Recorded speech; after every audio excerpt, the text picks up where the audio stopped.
When a person watches a movie, when they see a movie, and perhaps you've been there, perhaps you can remember a time where you're watching a movie, but when a person sees a movie, to a certain degree, they place themselves within the movie. When a person sees a movie, for example, they may watch a car scene and they may go to the right or to the left, etc. Now, that's what we're going to be talking about today. And more specifically, when I said that last sentence, when a person sees a movie, to a certain degree, they place themselves within it. When I said that sentence, to a certain degree, you may have started to say, is that true for myself? You placed yourself within the sentence, if that makes sense. So first of all, I want to welcome you to another episode of Unconscious Communication Secrets. My name is Muneer, and today we're going to be talking about something we call unconscious substitution. So, and this is just one of the keys to hypnotic language. So how do you create something called an unconscious substitution? And just like I shared with you right now, it's like when you go and you watch a movie, the movie takes you on a journey. You place yourself within the movie, and that's why it's enjoyable. You know, you go through what the main character is going through. You get scared when they're getting scared. You get resolved when they're getting resolved. And a movie is exactly that. It's a hypnotic journey. It just takes you along. Now, what I'm going to be sharing with you, this understanding unconscious substitution, is so amazing. It's so powerful because you can give really subtle suggestions that have very low resistance, right? When you do this very effectively. Now, I want to give you a couple of examples of where you'll see this in real life. When you hear a movie, like I said, when you're watching a movie, that is a very good example of this unconscious substitution. You put yourself in the character's shoes. No one tells you to, you just do it. When you hear a story, sometimes when you hear songs, we do that. We just put ourselves in that person's shoes. That's why we have songs that like ramp us up, because we're putting ourselves into the shoes of the person that is singing the song. When somebody says, oh my God, I love this, what do? We start to think, oh, maybe I'll love it too. That's another example of this naturally happening. When someone says, oh my God, this is so popular with people, you just think, oh, maybe it'll be popular with me. You automatically put yourself into that. So when you understand that this is something that happens naturally, we do this naturally, we're going to be piggybacking on that whole concept, so that when you understand, it's very, very powerful. Hi, Madame etc. Great to see you. Thank you.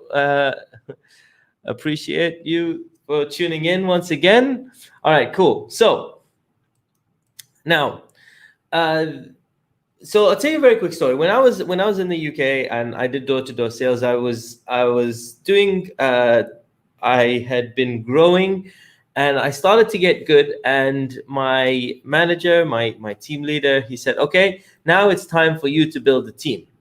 And so he said, okay, so now we're going to start building you a team. What we're going to do is we're going to start doing some interviews. Some people are going to come in. You're going to interview them and see how you can, start to slowly build your team. And so the first person that came in, and they wanted to know about the job. And I was like, oh, you're going to love it. You should do it, And basically, I was trying to get them, like I was basically begging them to do it, because you also got to remember that I was working in door-to-door sales for commission in the UK weather. Like, it's not the most appealing of jobs on its surface. And so I was like, yeah, but I think you're gonna like. I love it. You should do it. All these things.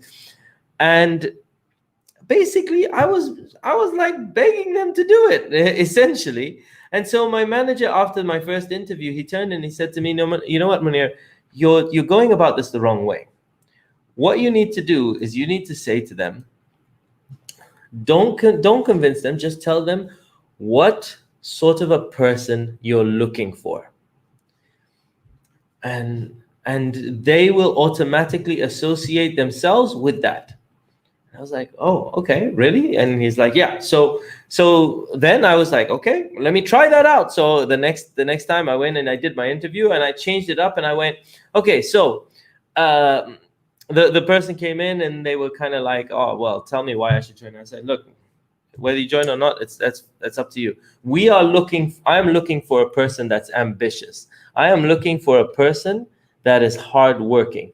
I'm looking for a person that doesn't complain. And automatically what happens is they started to associate themselves with all of those things that I'm looking for. They're like, yeah, I'm hardworking. I'm this, I'm that. And then they go, yeah, I'm that person. And then all of a sudden, the people that wanted to join or that were applying for the position, they like the conversion rate just blew up, because they became more interested because I just said what sort of thing I was looking for or what type of person, and they unconsciously substituted themselves into what I was saying. So this is hugely powerful. So there's such a big power in terms of subtle identity suggestion. So how I'm going to explain that to you in terms of how you do this in conversation. However, the greatest, like, I learned that in terms of my job. However, I saw that a person by the name of Milton Erickson, he was the greatest contributor to hypnotic language. He's one of the greatest hypnotherapists that ever lived. A lot of hypnotic language is based on his work and how he discovered a lot of these things. And I saw that he was doing it at a whole nother level. So let me share with you. So the unconscious substitution framework, it's fairly simple, and you'll see that it works like a charm. So it consists of these things. You have a category, setup, name, and suggestion. Now, what do I mean by a category? So you can say a person can. You find a category that someone can fit into. So you say a person can, people can, a man can, or a woman can, right? A woman, a man, a person. So what sort of category does that person fit into, right? And a UAE resident, so what sort of a category can that person fit into? Because then they go, what person? I'm a person. Or what man? I'm a man. Maybe I'm in that. Or you automatically trigger one of those kind of like associations, like a person. I'm a person. So so you want to say a phrase like a person can. Then the setup, which is a person can, or a person doesn't have to, or a person may begin to. This is just like a setup phrase. All right. So, and then you have, this is the optional bonus technique, right? If any of you are there, you want to say hello or something, give me a name.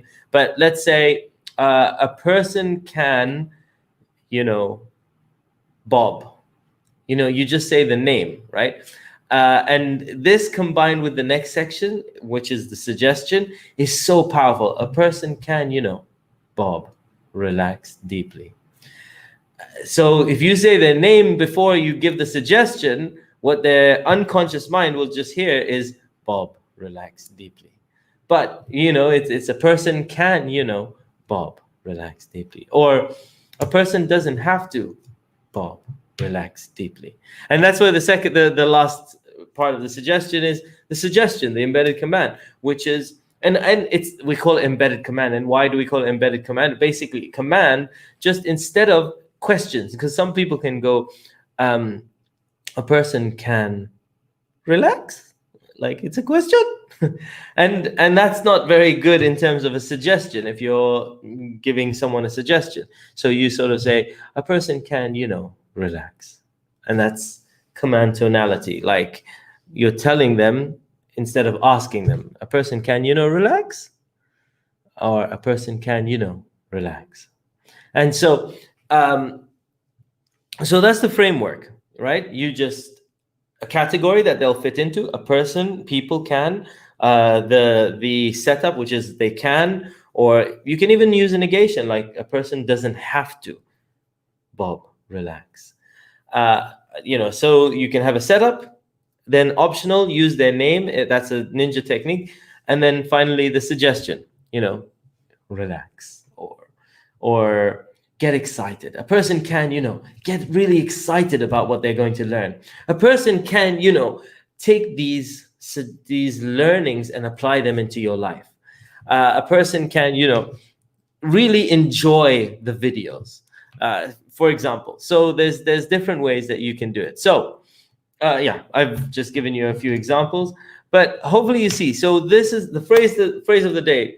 People will put themselves in the right place. Place your sentences and avoid the chase. Okay? People will put themselves in the right place. Place your sentences and avoid the chase. Okay, so that was another one of the series talking about hypnotic hypnotic language patterns and hypnotic phrases. As you can see, these are just natural everyday phrases that we'll use. And basically what happens is if you stack them up, you just become a lot more persuasive. And that's what the hypnotic language pattern, and a lot of people in sales just do use hypnotic language patterns without knowing that they're hypnotic language patterns. The only difference is there are just some subtle differences when you're doing it sales or in hypnosis. And so there's nothing crazy unnatural, but when you stack them, they're just very, very, very powerful. Now, if you find this interesting, do check out my NLP webinar, uaenlp.com. I'll be doing that on Wednesday. It's absolutely free. Please join in and check out the webinar. I'll be talking more about how you can learn more about hypnotic language and other tools like this. So thank you guys very much for tuning in. I appreciate you. That's the phrase of the day, and I will catch you on another video very, very soon. Lots of love. Peace out, and I will see you guys soon.